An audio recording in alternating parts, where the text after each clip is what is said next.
شيلة وافتخر. كلمات الشاعر عبد الناصر المعرشي، أداء الشاعر أبو حنظلة. صوتيات كلاسيك.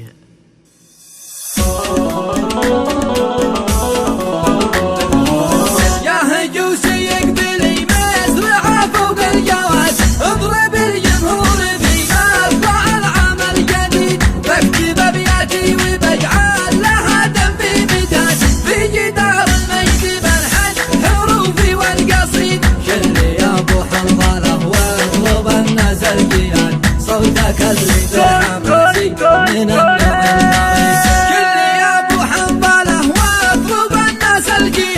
صوتك اللي بالحماسي من النوع الفريد، اليمن أصل العروبة مدى الوقت امتداد، والحضارات القديمة لنا شاهد أكيد، والنبي بأهل اليمن قال في قوله وشاد، والخلايق كلها باليمن لازم تشيد. نحن ألين أفئدة بالعوافي والشداد، بل أرق قلوب لكن لنا باس شديد. ارفع ارفع ارفع فارفع اسمك يا وطن، واحفظك شوف الفؤاد فوق راسي تاجي تبقى، وربي لن احيد ما خضعنا او ركعنا في اوقات العناد. هكذا شعب اليمن شعب متعصي عنيد، الخضوع لله رب الخلايق والعباد، والركوع لله ربي وحنا له عبيد. ربعي اهل الجود واهل الكرم واهل الرشاد،